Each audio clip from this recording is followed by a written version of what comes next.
Bonjour à tous et bienvenue sur ce nouveau booster où je vais vous expliquer la recette de la lettre de motivation. Alors, la lettre de motivation, qu'on soit bien d'accord, c'est pas là-dessus que va se porter la sélection. La plupart du temps, le recruteur, il sélectionne quelques CV et il ne va lire les lettres de motivation que des CV qu'il a présélectionnés. Alors, par contre, ça peut être éliminatoire, donc c'est quand même important d'y prêter une certaine attention. Et puis, ça peut être the cherry on the cake, la petite cerise sur le gâteau qui va vous donner le petit plus nécessaire au moment du choix et de la sélection finale. Alors, ce qu'il faut savoir sur cette lettre de motivation, ce que je vous propose, c'est de la comparer à une lettre de déclaration d'amour. Tout simplement parce que l'entreprise, finalement, vous faites une déclaration pour peut-être passer 5, 10, 15 ans à vivre avec elle une belle relation durable. Donc, sur cette lettre de motivation, deux choses à ne pas faire et vous allez vite comprendre par rapport à la déclaration d'amour. La première, c'est la lettre du « je veux ». Alors, je souhaite un environnement motivant dans lequel peut développer. Je souhaite une évolution de carrière rapide. Je souhaite un salaire motivant. Ouais, c'est bien. Et puis, je souhaite aussi un poney, tant qu'on y est. Hein. Ça, l'entreprise, si vous parlez que de ce que vous souhaitez, de ce que vous voulez, vous parlez pas d'elle, ça pose problème et ça risque de pas coller et matcher au niveau de la lettre de motivation. Deuxième exemple de ce qu'il ne faut pas faire, c'est la lettre de motivation universelle. Alors celle-là, toutes les entreprises naissent libres et égales de m'embaucher.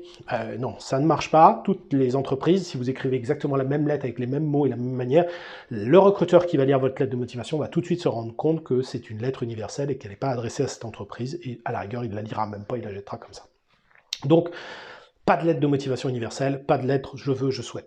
Avant d'aller plus loin et de vous expliquer ce qu'il faut faire, je vous propose de liker, partager, commenter, que vous soyez sur LinkedIn, Instagram, Facebook ou YouTube. Moi, ça me permet de toucher le plus grand nombre et donc aussi de toucher des personnes qui en ont réellement besoin à ce jour. Maintenant, qu'est-ce que je peux vous proposer? Je vous propose de ne pas faire ni du Cyrano de Bergerac, ni du Proust. C'est plutôt d'avoir une structure dynamique et efficace en vous, je, nous. Vous, c'est l'entreprise. Vous allez parler de l'entreprise. Et là, je vous propose d'aller sur le site internet de l'entreprise. La plupart du temps, il y en a un. Ou sinon, de vous renseigner d'une autre manière sur l'entreprise, mais d'essayer de trouver des challenges que l'entreprise se fixe et qu'elle présente souvent sur ses premières pages de site internet.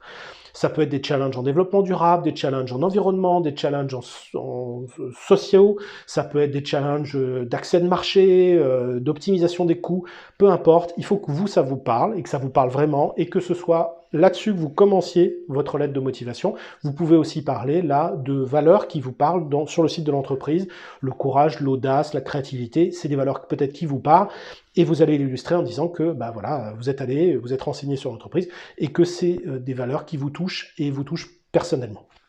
Ça, c'est important. D'entrée, le recruteur saura que vous connaissez l'entreprise et que vous êtes intéressé à l'entreprise. Deuxième partie, le jeu. Alors le jeu, souvent on le fait plutôt bien, c'est le jeu, on va aller présenter finalement 2-3 situations concrètes de qualités clés, de compétences clés par rapport au poste et à l'entreprise, et on va aller donner quelques exemples un peu plus détaillés qui vont personnaliser un petit peu votre lettre de motivation et y donner du cœur. Voilà. C'est une partie très importante, cette partie du jeu, car vous pouvez également justifier de zones d'ombre qu'il y a dans votre CV. Vous êtes arrêté de travailler 2 ans sur le CV, c'est difficile de mettre sur le CV, je me suis arrêté 2 ans pour élever mes enfants. Vous pouvez le mettre sur votre lettre de motivation et le justifier ainsi. Donc n'hésitez pas, les zones d'ombre peuvent être aussi une bonne occasion d'être présentées au niveau de votre jeu.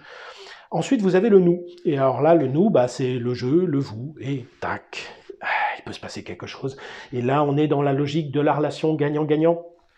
L'environnement épanouissant que vous proposez pour travailler, je pense, pourra me permettre de mettre à contribution de votre entreprise, de mettre au service de votre entreprise mes compétences, mes qualités clés de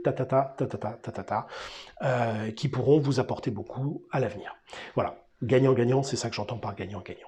Voilà, je vous ai donné un certain nombre de petites recettes qui peuvent vous aider pour votre lettre de motivation. Un dernier petit point, ne faites pas forcément de lettres manuscrites. À une certaine époque, c'était très demandé parce qu'il y avait beaucoup de graphologues derrière. Aujourd'hui, ça n'est plus le cas. Donc, la plupart du temps, une lettre faite à l'ordinateur convient tout à fait. Peut-être le sortir et faire la signature à la main, ça peut être pas mal. Après, c'est à vous de voir. Il existe aussi maintenant pas mal de systèmes pour mettre une signature électronique que vous avez préalablement enregistrée. Voilà comment faire une petite lettre de motivation qui tienne la route. Et puis, je vous remercie de liker, partager, commenter si vous avez aimé. Et je vous dis à très bientôt sur Job Booster.